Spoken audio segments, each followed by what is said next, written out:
So if you can go over there, especially if you're an Apple user, you would already be familiar with that. Find our podcast in Apple Podcasts, leave a 5-star rating, leave a quick review, what you think of the podcast, and we would be very appreciative. Yeah, just something short like, this is the greatest podcast I've ever heard of Daniel and that other schmo. And it's, changed my life and things like that. Yeah. Just something brief like that. That would be great. Minus the schmo part. So.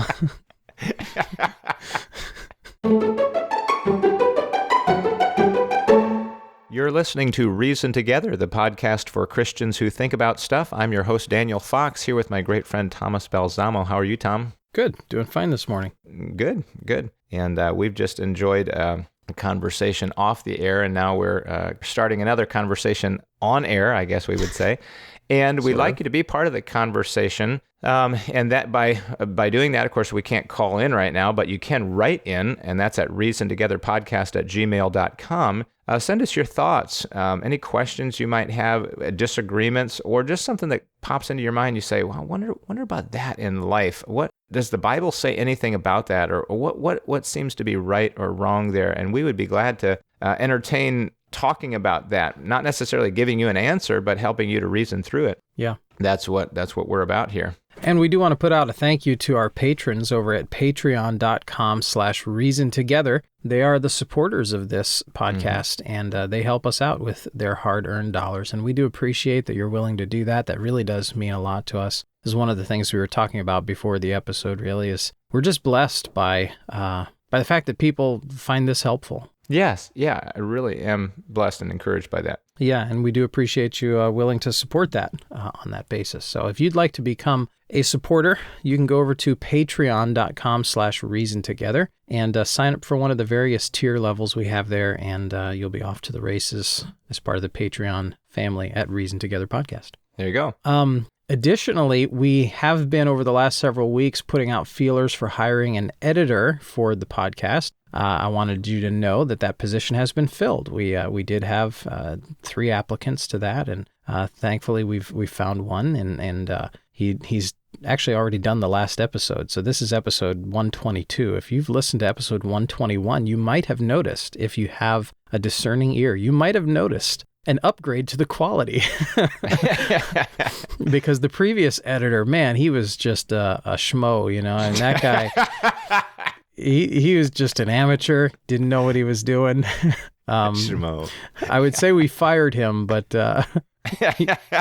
But we didn't. We just reassigned him to another duty. Yeah, sitting behind this microphone over here. That's right. No, we do appreciate Derek coming on board. So welcome to Derek as the editor of Reason Together Podcast. He's already done a good job. And see if you can hear the subtle differences in quality that he's already integrated. So yeah, like, do you hear the depth in my voice now? Kind of that manly sound that, oh, okay, well, maybe not. But anyway. Yeah. And we do appreciate our other applicants as well. Thank you for taking interest in helping this podcast. Yes. We do appreciate that. One other administrative detail, and then we'll get going here. If you have been helped by this podcast, it would really help us out if you could do us a favor. And I don't ask for this particular thing often. In fact, it's been a long time since I've asked for it. But if you could go over to Apple Podcasts and find our podcast there and leave a review. And it would be best if you could leave a 5-star review, presuming we have earned it. I'm hoping we have. But leave us a 5-star review over there, and don't just leave a rating of 5 stars. Leave an actual typed out, thought through review. It doesn't have to be long, just a quick sentence or two telling folks what you think of the podcast.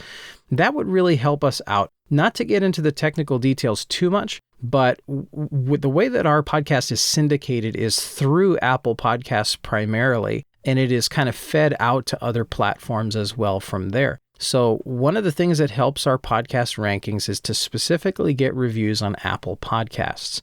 So if you can go over there, especially if you're an Apple user, you would already be familiar with that. Find our podcast in Apple Podcasts, leave a 5-star rating, leave a quick review, what you think of the podcast, and we would be very appreciative. Yeah, just something short like, this is the greatest podcast I've ever heard of Daniel and that other schmo. And it's, changed my life and things like that. Yeah. Just something brief like that. That would be great. Minus the schmo part. So. Is that short for schmuck? I don't know. I don't know, schmo. I'm That's not funny. really sure. Okay. Schlemiel, maybe. Well, how's that spelled? Just like it sounds? Yeah. It's one of Okay. those. All right. Where do we want to start here? I'm going to point some of these at you. Let's start with the boring statistical information here first.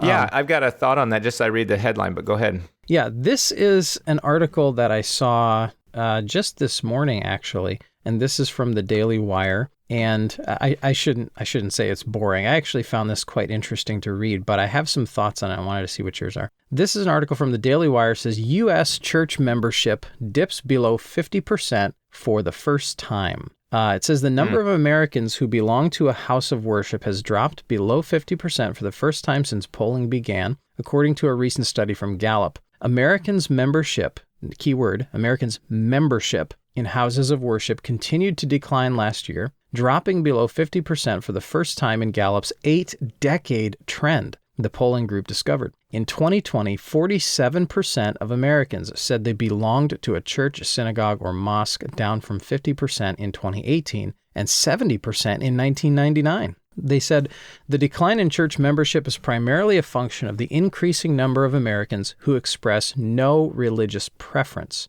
Gallup notes in its report, over the past 2 decades, the percentage of Americans who do not identify with any religion has grown from 8% in 1998 to 2000 to 13% in 2008 to 2010 and 21% over the past 3 years. Gallup observed that the United States nevertheless, quote, remains a religious nation with more than 7 in 10 affiliating with some type of organized religion, end quote. Gallup attributed the declining church-going statistic to the rising number of Americans who identify as religiously unaffiliated, noting that less than half have a formal membership with a specific house of worship. They go on here. Gallup also predicted the declining numbers of the formerly religious will continue, given the trends among younger Americans. There's a lot to unpack there, but what are your initial impressions? My first thought was, America's just being real. In other words, they're just showing who they are now. Stole my thunder. Oh, really?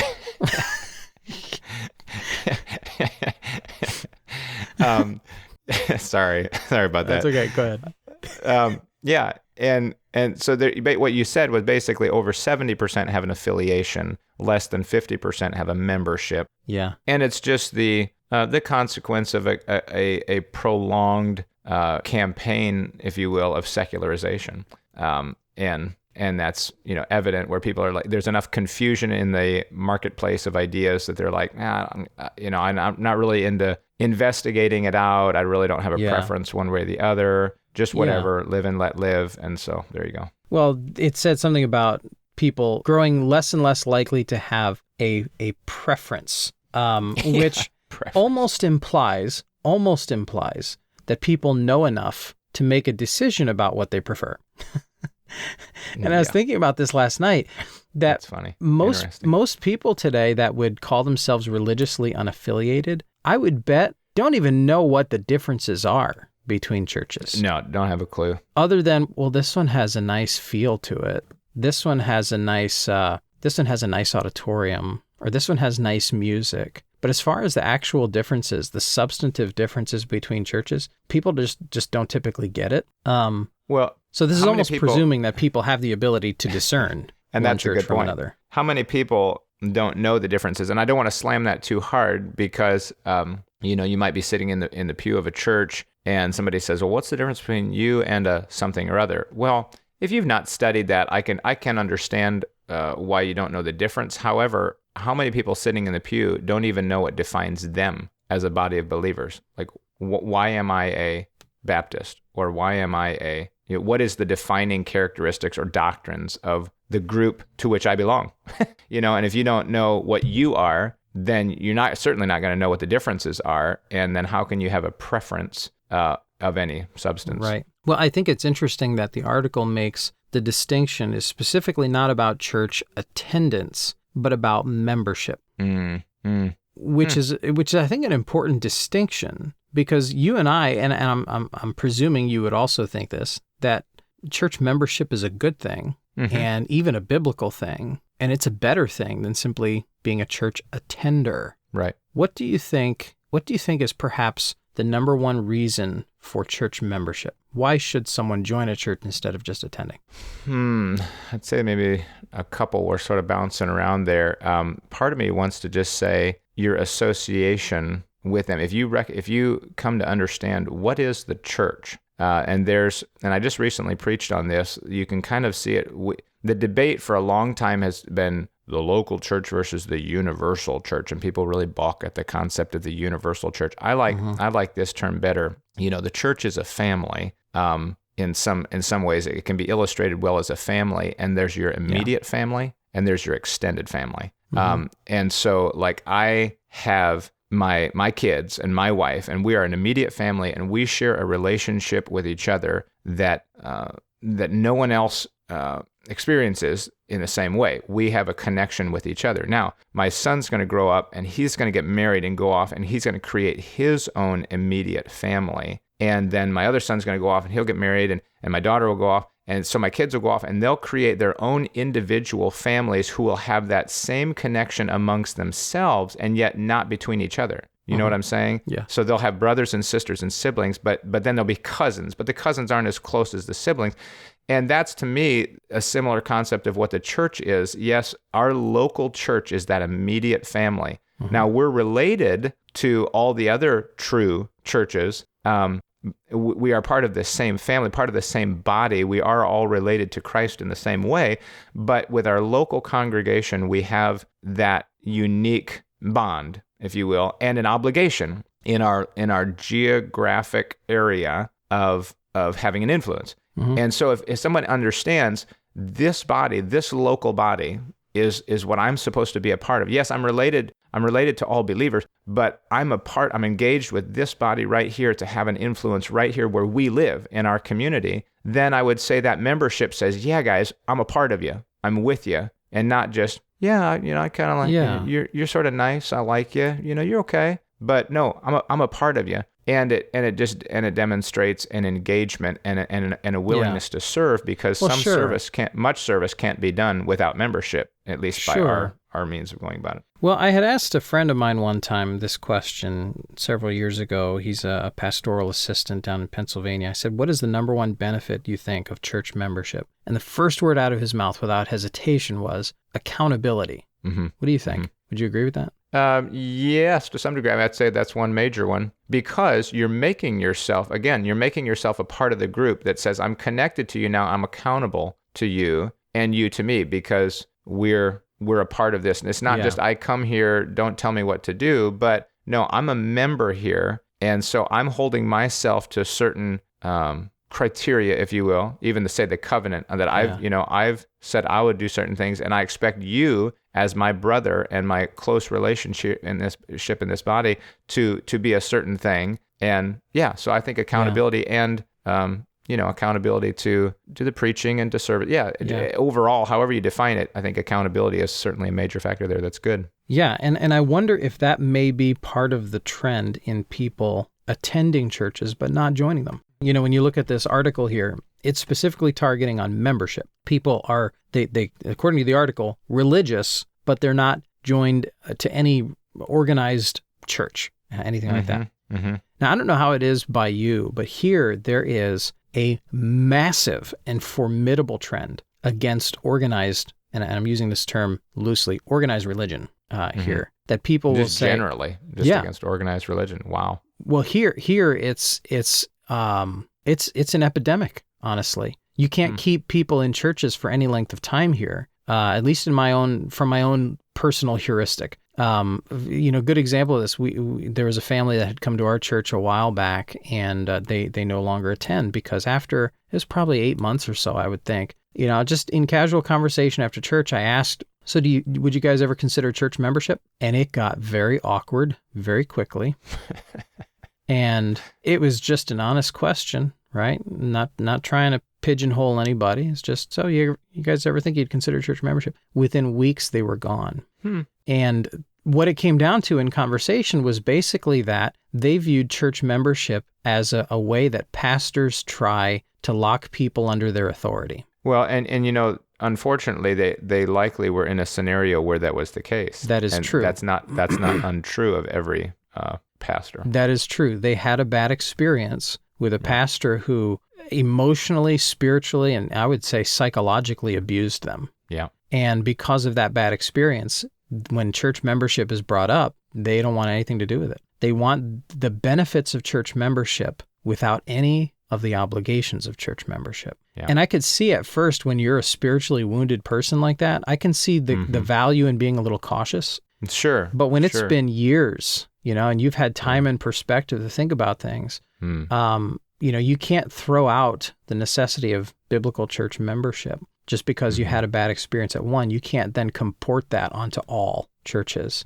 So I think we have to be able to prove to people the actual biblical nature of church membership, right? That it's not just a thing that pastors say you should do so I can have you under my thumb. That's not the point of church membership at all.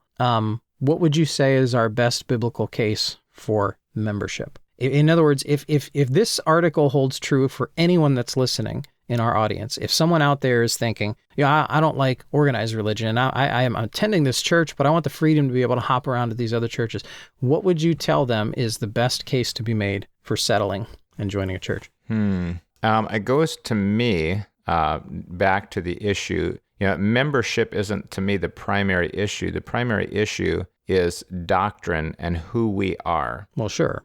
And saying, you know, look, this is what we believe, and we are a body that believes this, and we hold to this, and this is what we are biblically. We are, you know, a part of the body of Christ, and you know, so to say, can you agree with us on this doctrine and help us to advance, you know, to build each other? Obviously, you know, God wants to and intends to and will build His church, and He wants us to edify and sharpen and challenge and provoke one another to love and to good works. And there's so much that can be done inside the body. But if you just have this loose attachment, you're conveying that I'm really not all in on this. I'm in it for what I get out of it, but I don't want to commit myself because it's not that important. Right. And so to me, that's what I'm saying, is that if you feel like you're going to get into a situation where, well, I don't know if this is going to be a dangerous environment. Well, we're saying up front who we are. This is our doctrine. And if you've sat here and you've listened to our preaching, and you could sit down and talk with us in our offices and understand what is our personality, what is our goal for the ministry, you know, right. what are so anyway, I feel like you could feel that out, and there's always an exit. If you feel like, no, they're violating their own doctrine, then get out. Yeah. But don't say, I'm just not going to be a part. Yeah, and of course, you know, presumed in my original question is that you found a good church that has good doctrine. We're kind of presuming that in the question. The question is, why wouldn't someone settle down? And for a lot of folks, it doesn't come down to just the doctrine, because there's a lot of churches with great doctrine where the pastors are complete jerks. Okay. And that's why some people have some caution about that. Sure. And that's understandable to a point. But when you found a church with good doctrine, they've got good, they've got integrity, they've got principles, they're clear on what they believe. There's a friendly atmosphere. They're welcoming, right? They're not, what's the word I'm looking for? They're not bizarre. Okay. I've been to churches where they that's good. where they had good doctrine and everything was great, but they were just kind of bizarre and they had a weird feel to them, and they're off-putting in some way. I think more things go into people's decision than just doctrine alone. Okay. Well, and that's true. That's true. So kind of presuming you found a church where they're hitting all the marks right. The reason why a lot of people are not pulling the trigger and joining has to do with something you said. They're not wanting to commit. For instance, if someone's been attending your church for years, but they haven't joined, do you feel the same comfort level, whether you're their pastor or another church member? Do you feel the same comfort level with them of approaching them about something privately that may be an issue? I don't, right? I feel fine doing that with with a church member, right? Because part of, Hebrews 10:25 is that we love and provoke one another to good works, right? That means there has to be some sort of meaningful interaction between each other at church that provokes each other to good works. But when someone's not committed to the body, when they're not committed to that local church, there's less of a comfort I feel with that, because I feel like, well, they're just not part of this place yet. Well, right, because you're outside of your jurisdiction, because they haven't joined in a way to say that I am now accountable to this body. And I think that is a somewhat maybe subconsciously calculated maneuver on the part of the non-committal Christian, that they know that as long as I don't join, no one will ever approach me about anything uncomfortable, at least in some cases. For us around here, like I said, there's a massive house church movement here. Like around here, it's massive. It's massive. Really? And I've spoken to quite a few of them. And I'm not the kind of guy that shies away from just asking, so why the house church movement? Why not actually, join a local church, an existing local church? Yeah. Why have this weird nebulous thing where there's no pastor and there's no location, you're just kind of floating around and it's not consistent? Why have that? And to a fault, every single one of them had a bad experience with a pastor, and now they believe church membership is unbiblical. So you see, what came first was not the doctrine, their doctrine that church membership is unbiblical. That didn't come first. What came first was the bad experience they had. Yeah, right. Now suddenly, wait, the Bible doesn't teach church membership, is what they claim, which, they're kind of putting the cart before the horse there. But being as big as it is, the house church movement around here, I've noticed every single one of them has this non-committal attitude where they don't want anyone to tell them what to do. Well, and I think that lack of account. I was thinking about this. I was thinking about, membership, say, compared to the why, or locally here we have a Salvation Army, you go there and work out on their workout equipment and the pool and things like that, and you would pay and you'd have to become a member. If you didn't become a member, you couldn't even get past the front desk. Right. Where in our church, we're like, well, you get to sit here and listen to the preaching, but honestly, outside of that, you get to attend functions, but to do anything, say, to be a deacon, to be a teacher, to sing in the choir, to participate in this or that, in some ways, it really is limited to those who have committed themselves as members. And so someone who says, well, I don't really want to do those things, is really saying something that I don't want to engage with the church if it means membership. I'm willing to take the benefits that are given to me as a non-member, like listening to the preaching. Right. Well, that's for me. Or, and I may put something in the plate, they might think, but, and so just those fringe benefits they still get. We're not turning them away at the door and saying, no, have you paid the dues? No, you're not a member here. But just the idea that I don't want to help out in those other ways. I don't want to engage with the ministry on those levels that require membership, that require an accountability. It says something about it already. It does. They want all the privileges of membership without any of the responsibilities of membership. And that's why I would say the house church movement is a selfish movement. But the question of whether or not church membership is biblical is pretty clear by the existence of church discipline. So like when you look at the existence of church discipline in Scripture, you can't discipline out what was never in. There has to be some obligation to a standard along the way. Right. So for people to say church membership is unbiblical, well, how do they get around the fact that church discipline exists? Because you can't discipline out what was never in. So I think going back to the article originally, why would we see this trend of people attending churches but not joining them? I think it's because America has at least professing Christendom in America, and probably some actual Christians in America have this attitude of, well, I like going to church, I like the blessings of it, but I don't want any of the responsibilities. And I think that's a shame. It's selfishness. An increasingly materialistic and consumerist mentality. Right, exactly. They did say in the article, they said while it's possible that part of the decline seen in 2020 was temporary and related to the coronavirus pandemic, continued decline in future decades seems inevitable given the much lower levels of religiosity and church membership among younger versus older generations of adults, they said. Well, so, and that comes as no surprise at all. Yeah, but I think it should be a fair point kind of as an umbrella over this entire discussion that this survey was likely done amongst a lot of people who aren't actual Christians. Right, sure. Yeah. Yes. When we think about professing Christendom, right? We know that there's going to be a slim minority amongst that group that are actually born again people, regenerate people. The Lord told us it would be that way, so it shouldn't surprise us. Yeah, and that bothers me when say parachurch organizations, and I'm not totally throwing them under the bus, but parachurch organizations say, only 30% of the church believes in, and they'll name something. Be like, really? I mean, Yeah. Of the broader church. I mean, who are you talking about? Are you when we're talking about these, this huge quote unquote evangelical movement or whatever that's appealing to the masses, come as you are, we'll give you the music, we'll give you this nice atmosphere, and we'll give you some preaching along the way. Well, do I expect all those people to truly genuinely be saved and rooted and have a desire to serve, and all that? So when it says, and I don't know the actual statistic, but I mean, when it says, some great preponderance of people don't believe in a literal creation, I'm like, okay, but So? it's such a broad spectrum of the church. If we really talked about the people that I rub shoulders with, the percentage would be much higher, because there's a belief in the Word of God. Yeah. Well, as it's written. Like the Apostle John said, they went out from among us because they were not of us. They're not of us.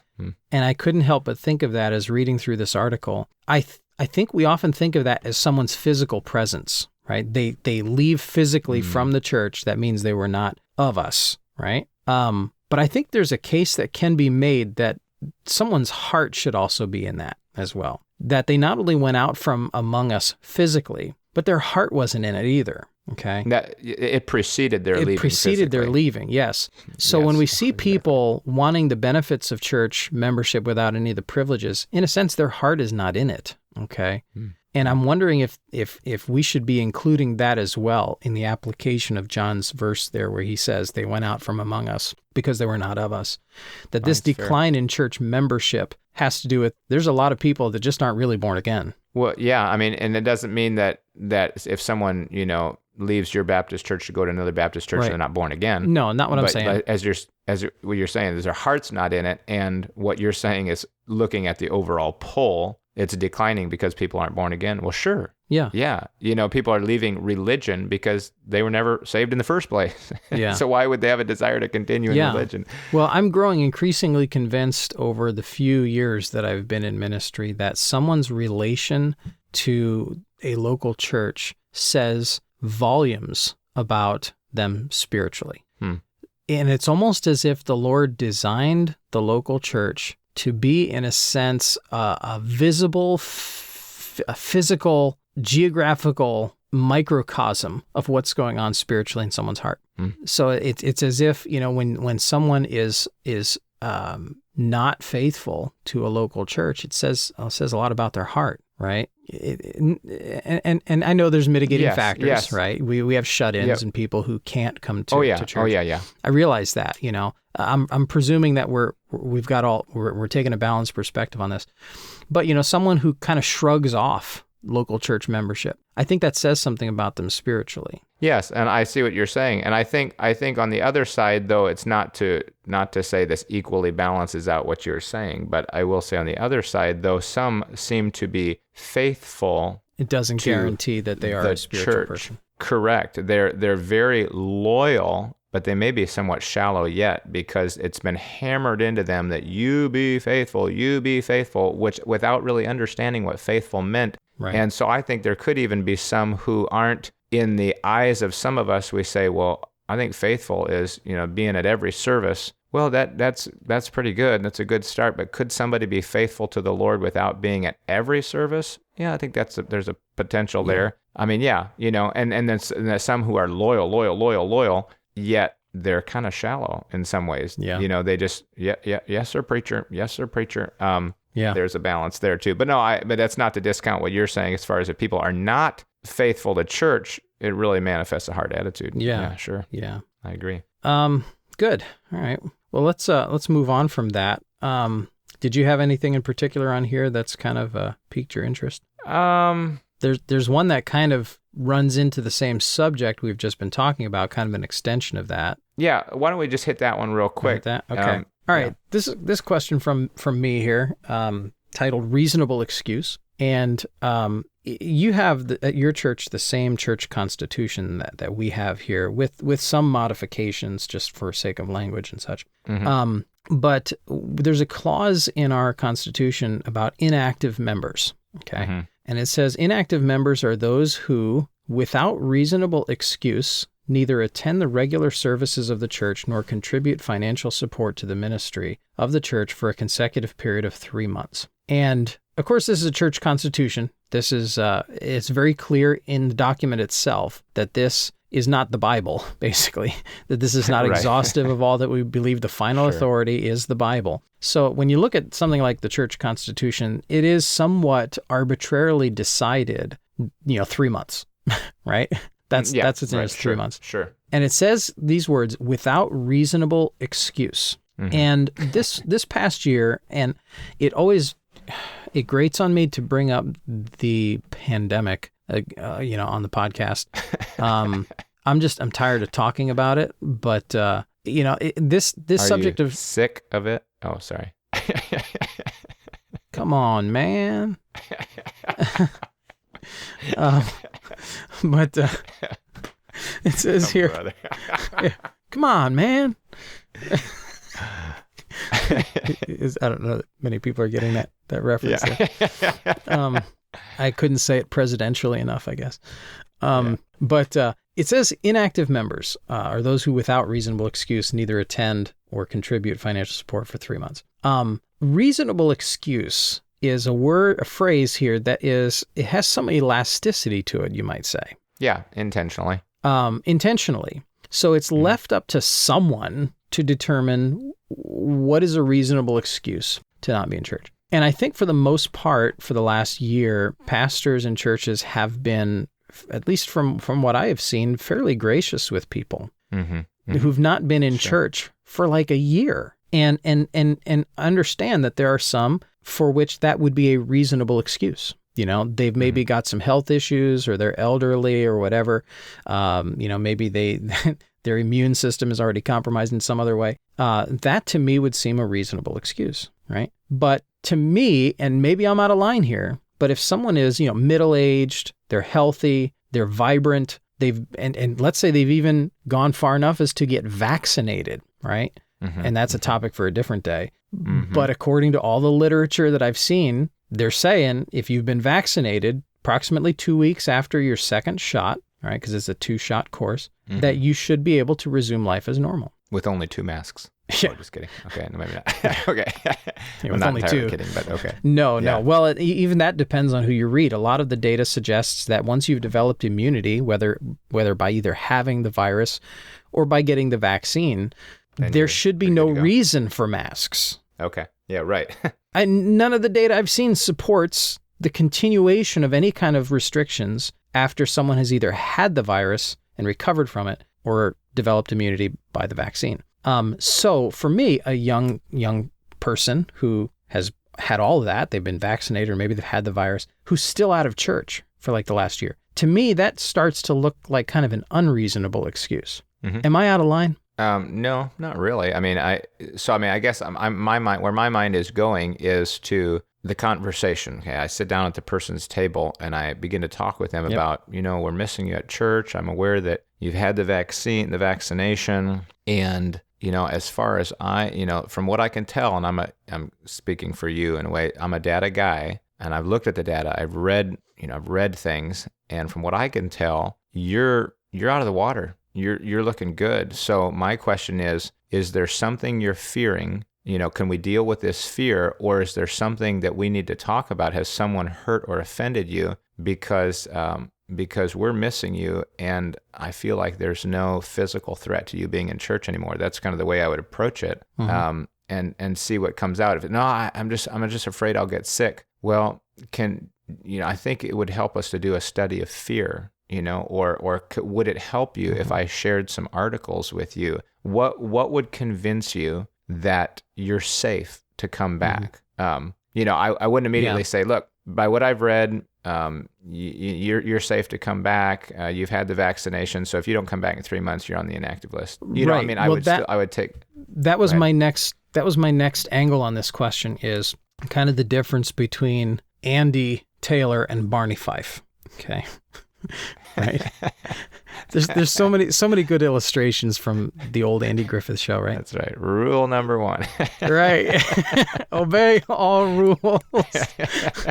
But the difference between those two guys there, if you watch the old Andy Griffith Show, is that Andy was very relaxed about the specifics of the law. Now, he was still a law-abiding man. He expected people to abide by the law, but he gave people room. He gave people understanding. And then there was Barney, who would write people up the moment the infraction, the very letter of the law, whereas Andy was more of a spirit of the law kind of guy.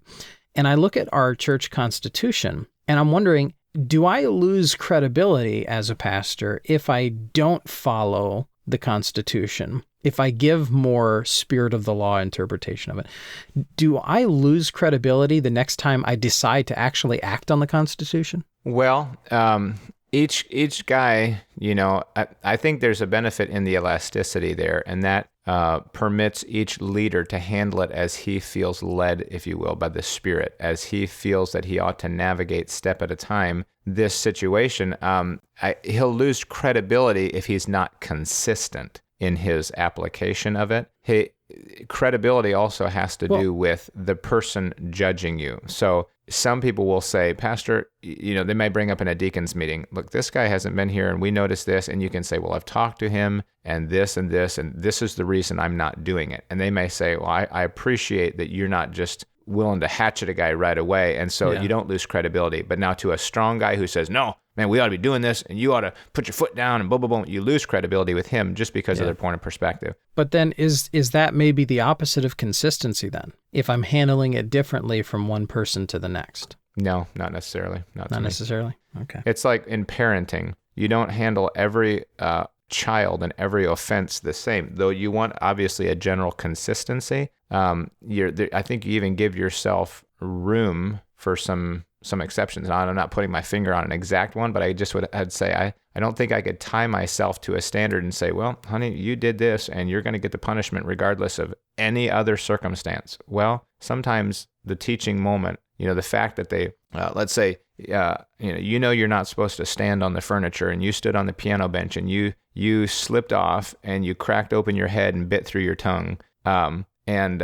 And you hurt yourself because you stood up on that piano bench and you slipped off of it. Well, sometimes, the natural consequence was the lesson. You learn not to do it because you hurt yourself. Sure. Now, do I have to pick you up and say, well, but in our family code, it says 5 swats for anybody who stands on furniture. So just a second, we'll bandage that bleed and then I'm going to give you your swats. Well, I don't know that I really need to do that. Now, right, sure. Next time somebody stands on the furniture, will they be subjected to the code? Yeah, possibly. Well, she wasn't because when she fell and hit, but so anyway, I'm saying there's rooms for exception. I don't think it necessarily mitigates, that it militates against consistency. Right. So to bring this back around to the issue of being in church, to the illustration we're using, someone is young, they've been vaccinated or they've had the virus, they've developed immunity for quite a while now. They have no comorbidities, nothing like that. And it seems to be an unreasonable excuse to use COVID to not be in church.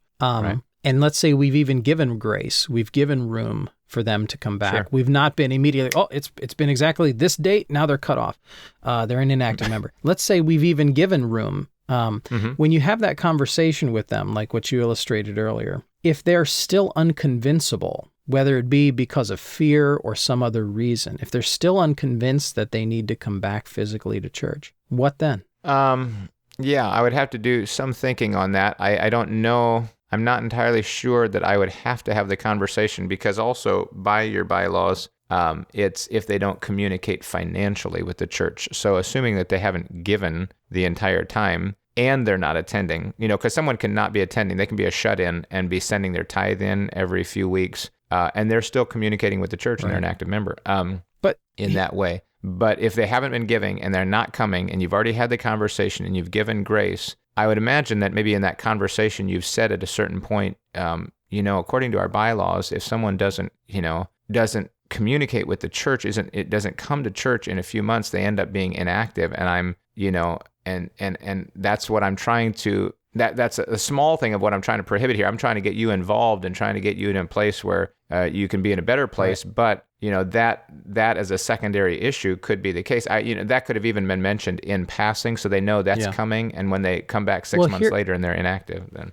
here's my only issue with the way that this is worded in the Constitution is that it gives someone almost the perfect loophole. So we've had like the perfect storm of things in the last year that if someone wanted to bow out of church because they wanted to use their Sundays for something else, and they decided to stop coming and cite COVID as their reason, but maybe they're just getting caught up on work or they're doing homework or whatever it might be, they could almost just continue sending financial support to the church just as a means of fulfilling the Constitution. And it's almost like the perfect loophole, right? So it's made me question why this is written like this in the Constitution, because it gives someone, in a sense, a way out without really fulfilling their obligations as a member. Yeah, I mean, are you assuming by that someone wants to be? I mean, like, are they trying to retain their voting rights by giving in a situation like that? I mean, what you're basically driving at is what I'm saying is someone can essentially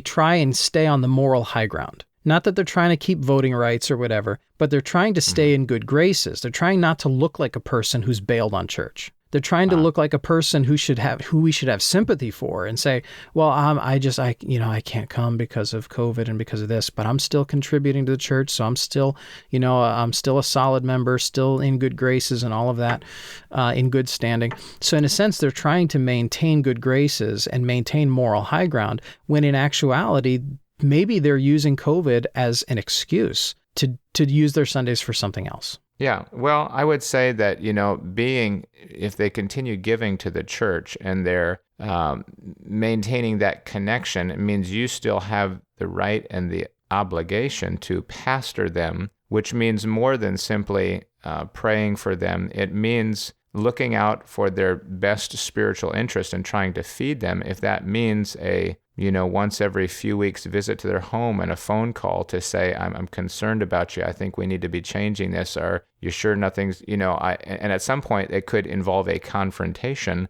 because that would be a part of pastoring and being the Christian friend to that person. I mean, are we really being truthful and godly with them if we never confront the sin? And if you truly feel like there's a sin there, then confront it, Okay. I mean, are we giving them a loophole? Yeah, I guess, but to me, nothing's stopping you as a pastor from confronting them and saying, as a pastor and as a friend, we need to have this discussion that I feel like this is what is going on.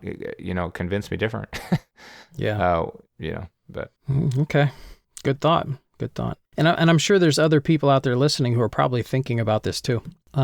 Especially if they're a pastor, they're probably wondering, well, how do I deal with this graciously and maintain consistency with our church constitution, but also, give room and understanding. This has been a constant thought, I think, on the minds of a lot of people for the last year. It certainly has thrown it into a unique scenario, hasn't it? It has. Yeah. Anyway. So, well, it actually looks like our time is up. We didn't have to jump to one of my questions. So, all right, let's save it till next time.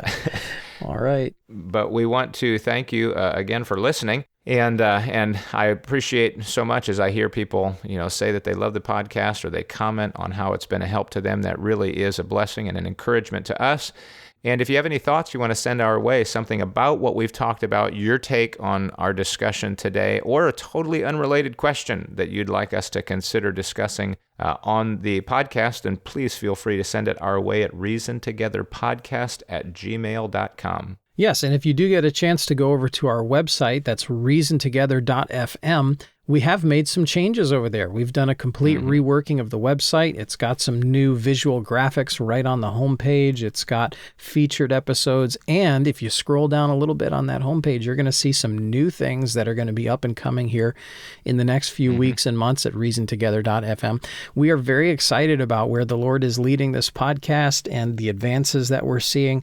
We're encouraged by that. And that's really all due in part to your help with supporting this podcast. So check out reasontogether.fm, see the upgrades we've made there and the things that are up and coming, and we'll be glad for that. Anyways, stay thinking along with us. We are encouraging balance, developing perspective, and connecting faith to practice. This is Reason Together.